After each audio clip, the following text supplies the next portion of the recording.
Houston. Houston, we have a problem. DJ Apollo has landed. I repeat, DJ Apollo has landed at Hipmix 88.9 WEIU.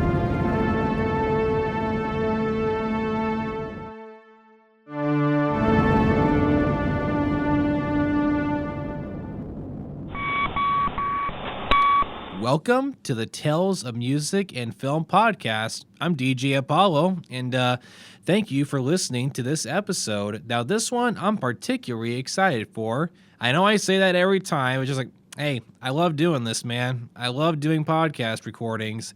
I find it to be so much fun, and I know that everybody has like their own way of dealing with their stress or venting out, to make themselves feel better. And for me, I get my venting out when I get to be the host of this show. I love doing this, and it helps me mentally in so many ways. And I get to talk about movies that I love, and I get to share that love and compassion with all you listening in. So thank you for clicking on this episode, and I got a good one in store for you today. So I was thinking, right? So this is the last recording I'm doing before I go home for Thanksgiving break. We are literally leaving tomorrow around 6:30. Most of us at Newswatch. So I decided to get one more episode in, and this one's going to be episode 29. So it's kind of crazy to think that I'm already going to be hitting 30 episodes, and that's just a crazy thing to think about.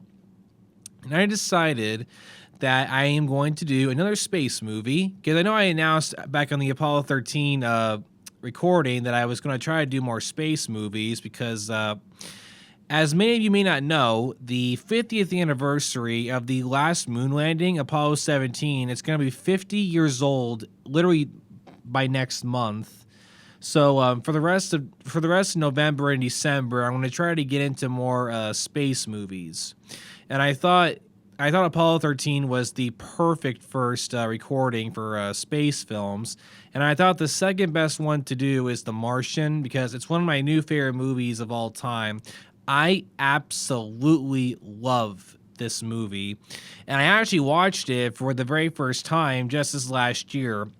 During my junior year at Eastern Illinois University, I was trying to find new movies to watch, and I ended up getting The Martian for Christmas last year. And I watched it. It endlessly became one of my favorite movies. I love this movie so darn much. And honestly, I had a hard time trying to think on where to start with this recording, because I got so much that I can unpack with this movie. And I watch it at least once a year now at this point. I need to watch it again. I literally brought it with me back into my dorm room with my other Blu-rays that I brought with me from home. And funny enough, I'm sure as a film lover, this is not going to come as any surprise, but I prefer the director's cut. Normally, about 9 out of 10 for me, I always prefer the director's cut, because we get to see the full vision of what the director had in mind for the story. Like, this movie, everything about it is so darn perfect. Like, the director's cut, chef's kiss. It is perfection. And that cut is the norm for me. I always prefer director's cuts. Another good example would have to be, funny enough, Alien. Alien director's cut, along with the Aliens director's cuts, they're endlessly better, because they add additional scenes that really fill in the gaps and some plot holes in the story. So yeah, director's cuts are usually the way to go for me. And the reason I said funny enough is because this movie is directed by Ridley Scott, who also directed the first Alien movie. Ridley Scott, there's nothing else much I can really say about this guy. This guy has directed masterpieces. Like, he did Alien, Blade Runner, and now this. Like, the guy, he also did Black Hawk Down. Like, this guy has so many amazing films in his catalog that he has directed that were all groundbreaking in their own way. Amazing flicks. I highly recommend you check those films out. They're all masterpieces. And before I get into the actual movie itself, I would like to give a brief mention that this movie is actually based off a book. It's called The Martian, of course. It was published in 2011. The author was Andy Weir. The genre, science fiction. And the book went on to win awards such as it won the award for Goodreads Choice Awards for Best Science Fiction, and it won another award for so it won 2 science fiction awards for its takes on science and its amazing story. Like, the book did an amazing job of really showing like what could happen if someone was stranded on Mars and what they would have to do to survive. It's really interesting. Like, the book does an amazing job. Like, it's really interesting what Andy was able to come up with in this story. Like, he came out with so many amazing things regarding like science that could actually work in real life. And the book would go on to sell 3 million copies, and that's that. And like, okay, so think about this: the book sold 3 million copies, and it won 2 awards. I think it's safe to say you had a good seller on your hands. And you know Hollywood, the minute a book like that has that kind of impact on the community, they got to get the filming rights on it ASAP. Like, another example is like when Jaws the book did so well, Hollywood got the filming rights stat to make a movie based off the book. Like, they knew, okay, this book is extremely popular, we got to adapt it into a movie, and the same goes for The Martian. So that brings us into the actual movie. So before we get into it, let's get into a little bit of basic information for you. So first of all, the Martian film was released on October 2nd, 2015. The movie had a budget of only $108 million, and the movie would go on to gross $630 million worldwide. And it was distributed by 20th Century Fox, and I'm a huge 20th Century Fox fan. Amazing film company. And yeah, it made its money back, to say the least. It was very successful. I have a huge regret that I never got a chance to see this masterpiece in the theater. I wish I would have. And the basic premise of this story is that when astronauts blast off from the planet Mars, they leave behind Mark Watney, played by Matt Damon, presumed dead after a fierce storm.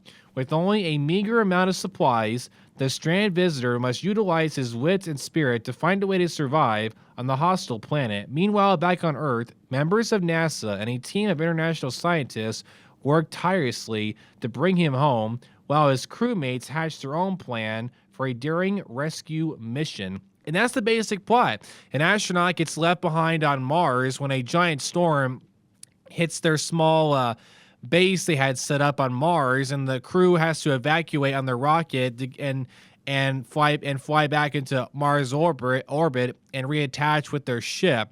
When they were the process from walking from their base to their spaceship, Watney was hit by debris, and the storm was so bad the crew had to leave him behind, and he was presumed dead. He survived being hit by the debris. He ended up getting injured, but he was able to get back into the base and heal himself up, and now he's stranded with a minimal amount of supplies. So the whole movie is just him trying to figure out, going through like all these different challenges he had to face, in order to survive on Mars. Like, he had to grow his own food, he had to figure out how to get the vehicles working again, he had to figure out how to keep himself going, and he ended up being stranded on Mars for almost a year. And it's a crazy story, but I'm saying right now, the cast for this movie, for example, Matt Damon did such an amazing job playing Mark Watney. Like, Matt Damon, I don't think he's ever done a bad performance in his career. I don't really think he has. Now, granted, I haven't seen that many movies with him in it, but every film that I've seen, like Good Will Hunting, the dude is an amazing actor, and he was amazing in Interstellar too. And dude, the character of Mark Watney, I think he could probably be on one of my favorite favorite male characters ever. I love how funny he is. Like, he has an amazing personality, and I love how he doesn't take himself so seriously. He's got a great sense of humor. It's just like Matt Damon did an amazing job bringing this character to life. Like, Watney is extremely likable, and you want him to survive. He's a genuine good guy who's in a bad situation. Like, the whole time, you're just rooting for him. And the film does such an amazing job of establishing his character. It's amazing. And to talk about the cast for a minute, like this movie has like an all-star cast going. Like I mentioned, you have Matt Damon, you have Jessica Chastain, you have Kate Mira, Sebastian Stan, you have Michael Pena and Mackenzie Davis. The cast in this movie all bring their A game. Like they all played their roles perfectly. One of my favorite performances in this has to be Mackenzie Davis. Like she did such an amazing job playing one of the lead flight controllers in this movie. Like she plays one of the flight controllers that helps map out where Mark Watney is on Mars, and she's such a likable person. Like her character's name is Mindy Park, and Mindy is one of the best characters in this movie. She's just likable, genuine good person who's really good at her job, and she knows when to be quiet and what the higher people in command talk, she's amazing. Mackenzie Davis is just an amazing actress. I love her. She was amazing in Blade Runner 2049. Like she's a brilliant actress. I hope she gets more work. She's great. Another actor in this that I'm a huge fan of is Sebastian Stan, who I had the amazing honor of meeting back in 2018 at the St. Louis Wizard World Comic Con. I got my picture with him. The guy is an absolute sweetheart. Sebastian Stan is amazing. Like he's everything you want an actor to be. He's so humble, just an all-around class act good guy.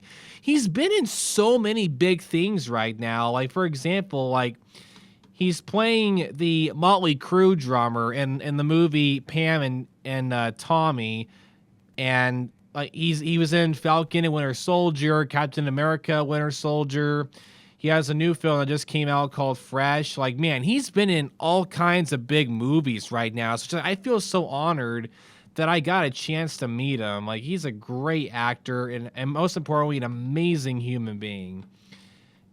And Jessica Chastain, she was another highlight for me on this movie. She's an amazing actress.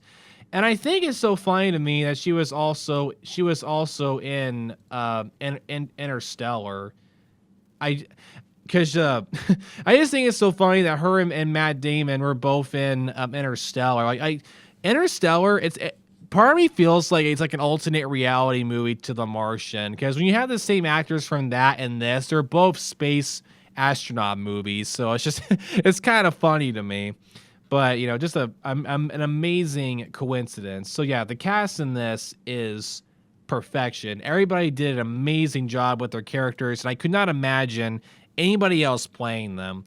Like Jessica's character, Melissa Lewis, she plays the commander of the space flight, and she does an amazing job of taking command and working together with her crew to figure out solutions to get Watney back. I love the dynamic with the crew members. Like you can tell they've all worked together for a while. They all know each other. They know how their brains work. And the way they work together to come up with plans is so inspiring to me. I love it so much.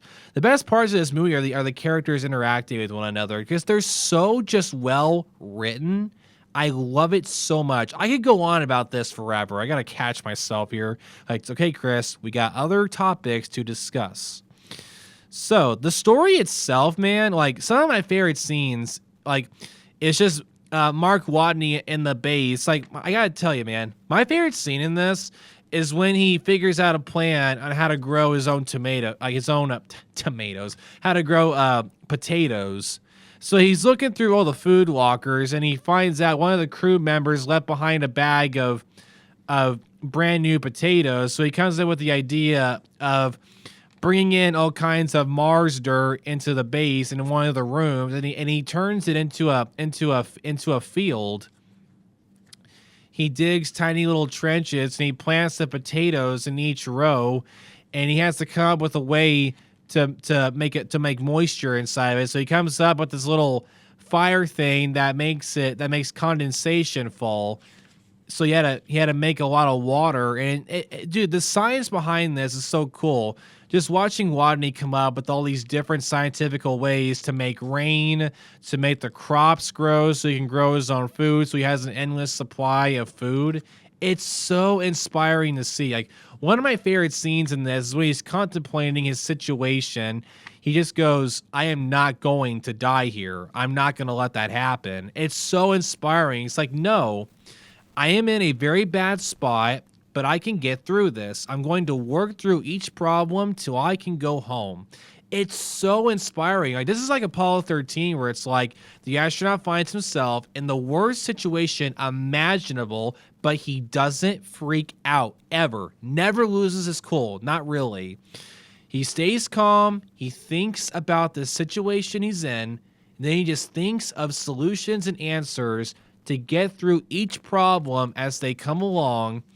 You work through each one, and then you can go home. It's such an inspiring story that has so many life lessons that generations to come can learn from. This movie is an inspiration, and it tells the viewer to never lose hope, never lose faith, and always stay strong no matter how bad things get. Those are extremely important messages, and the story does an amazing job of saying that. Amazing writing, 10 out of 10 from me. Now, another thing about this movie that I absolutely loved was the way that it brought in like real life factors. For example, there's this amazing scene where Mark Watney has to figure out a way to regain communication with NASA again. He has no way to contact them. And then he remembers about the Pathfinder mission. So, a little history for you here.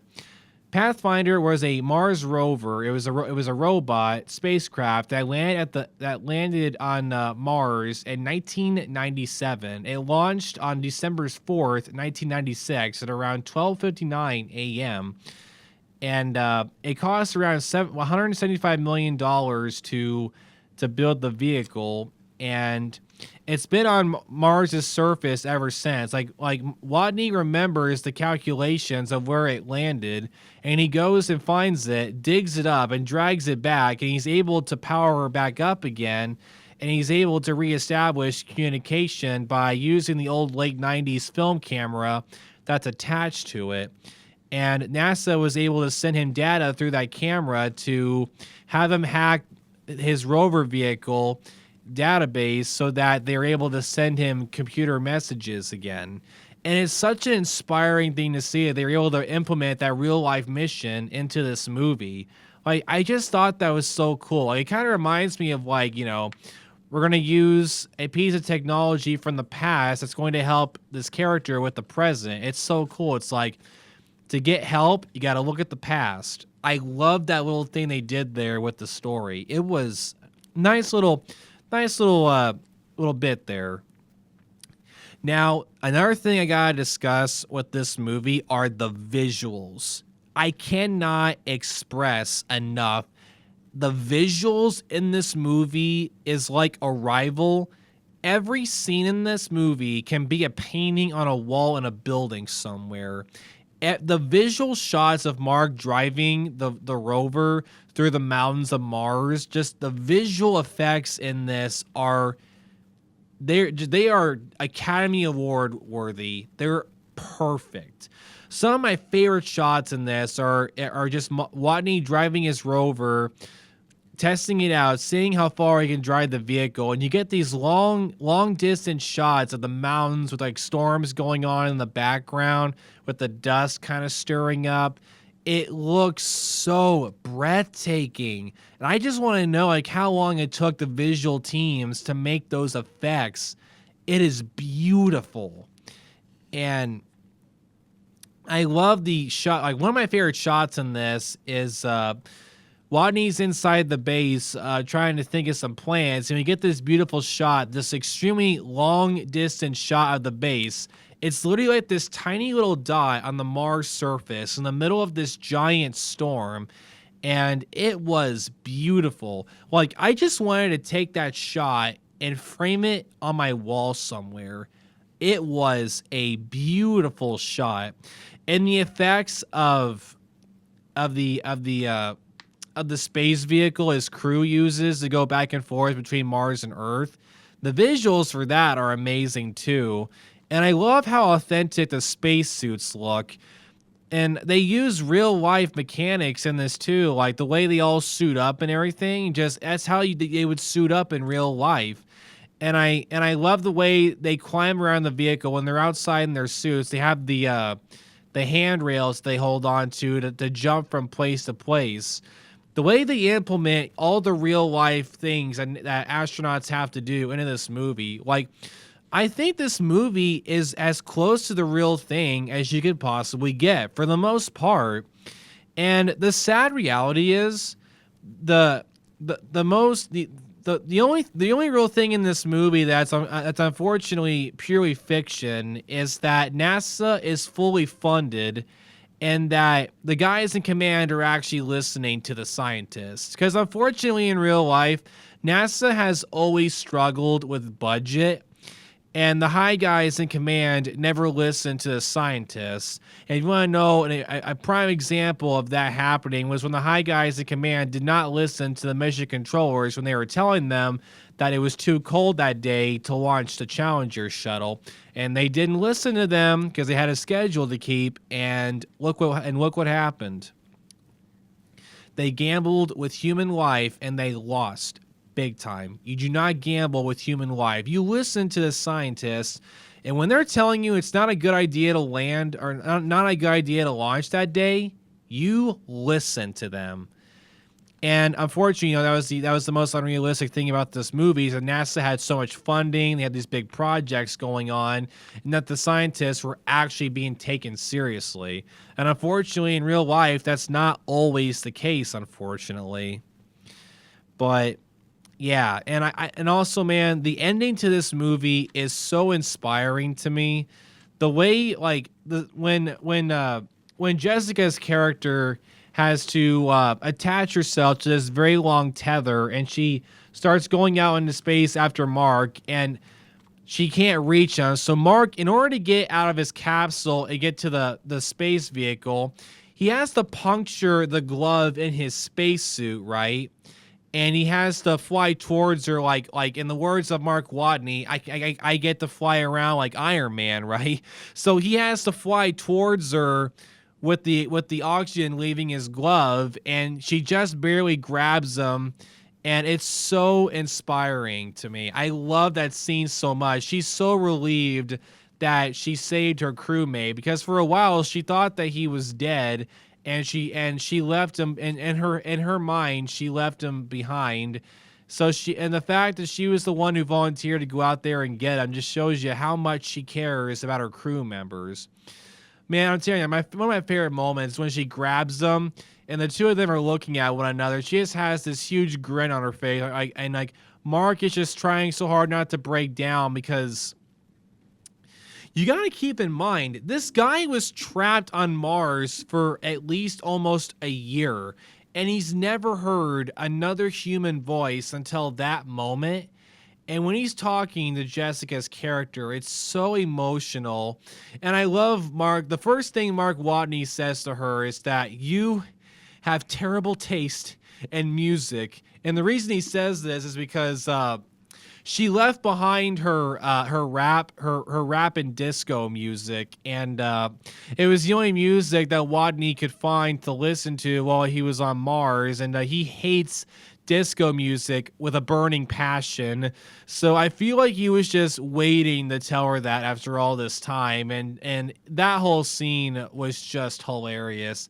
And I love the scene that follows when they get back inside the air capsule, the doors close. The other crew members float in, and they all start hugging Mark. Like they all miss him so much. They're so happy to see him safe and sound. They're all interacting with one another. It makes you so happy. Like when Mark is back on the ship, you just want to jump out of your chair and just yell, "Yes, he made it!" And I love the scene where Mission Control is, they're all freaking out. There's papers being thrown everywhere. Everybody is just so excited and so happy to see him safe. And after he's all safe and sound, and then it has like a little time jump to 5 years later, and Mark is now a teacher at a university teaching future astronauts for space flight. And the first scene that we see him, he's sitting at a bench at a park near the college, and the students all come. The next team comes running by, jogging, and they're all speechless when they see him because the entire world watched his rescue and followed his story while it was happening. And they had nothing but the biggest amount of respect for him. It's like, think about that. This guy was stranded on Mars for a year. He grew his own food. He was all on his own. And here he is, alive, back on Earth, safe and sound. Like, that is a remarkable achievement. The first man to ever be alone on another planet. Like, that is incredible. And the way the students' reaction to him, it's so inspiring because, like, this guy is an absolute hero to them. And I don't blame them one bit. It's like, if I ever got to meet, like, any of the Apollo era astronauts, I would be speechless. I would have nothing but the biggest respect for them. It's like, what do you say to someone who just did something like that? Like, what do you do? You know, like, if I ever met, like, Buzz Aldrin or Jim Lovell, like, or Harrison Smith or Charlie Duke, I would be speechless. I'm like, these guys are some of my heroes. Like, what do I say to them? Like, I would be the exact same way. And I love the ending scene. I love the ending scenes, right? Mark's in his classroom getting ready to start his lecture with his classmates, and he tells them, like, yes, I was stranded on Mars for over a year. Was I ever afraid of dying? Yes, every day. And he says one of the most inspiring things. Now, things are going to go wrong for you at some point, and they're going to go wrong very bad and very fast. Now, you can either accept that or sit back, think about the situation you're in, solve the problem after problem after problem until, after enough problems, you're ready to come home. That's so inspiring to me. Future generations can watch this movie and it can inspire them to do great things. And remember, no matter how bad things get, to always stay positive. And another good example for you. So one of my favorite scenes in this movie, another good one, and here's the prime example of why I like Watney's character. He kind of breaks the fourth wall a little bit. Like, there's several scenes, like, he talks to himself all the time throughout the movie, and I find that so fun. My favorite scene in this, another favorite of mine, is when he's looking at the camera that's attached to the ceiling inside the room where he has his field growing. You see how big the crops are getting. He's like, listen, I don't want to be a show off or anything, but I think I have to be the greatest botanist on this planet. He's just like, he's so proud on how amazing his crops are growing. He's so proud of himself. He looks at the camera. He's like, and he talks about how, like, so Mark's hometown is Chicago, and the university over there sent Watney a message saying, whoever is the first one to grow crops on a planet, you have basically colonized it. So Mark looks at the camera. He goes, so I colonized Mars. In your face, Neil Armstrong. Just like, oh my gosh, man, I love that scene so darn much. It's so funny. Love it to death. And yeah, the way Mark is just able to keep himself entertained by talking to himself and saying all these funny comments, I just find it so inspiring, and I just find it so funny. I feel like all of us in his situation would have done the same thing. And Mark Watney all around is just an amazing male lead, and Matt Damon was the perfect choice to play him. So I think that's going to wrap it up covering The Martian. And this movie, I'm so happy I was given the opportunity to cover it. I love this movie. I consider it to be a modern masterpiece. This movie is up there for Arrival. It has everything you would want in a space movie. An amazing story, an amazing cast, amazing visuals, a breathtaking experience that I wish I could have gotten to see on the big screen. But hey, This movie, no matter where you watch it, it steals your breath every single time. And I just want to thank Ridley Scott and that whole film crew and the cast, everybody involved in making what I consider to be one of the greatest movies that's been made in the 21st century. I hope you listening in have enjoyed this recording. I had a great time doing it. I got to talk about another space film that I hold dear to my heart. It's right up there with Apollo 13. And I hope you enjoyed this. Now, I don't know when you're listening to this. You could be listening to this in the future. Who knows? But at the time that I'm recording this, it is November 17th, 2022. And tomorrow I'm going to be heading home for Thanksgiving break from Eastern Illinois University. And if you happen to be listening to this in November, I wish you, your family, and friends a very happy Thanksgiving. I hope you have a great time, and I hope you make more amazing memories for yourself. And I just want to say, I hope you're living a beautiful life, and I hope everything is working out for you, and I wish you good luck with your futures. Till next time, this is DJ Apollo, and you're listening to the Tales of Music and Film.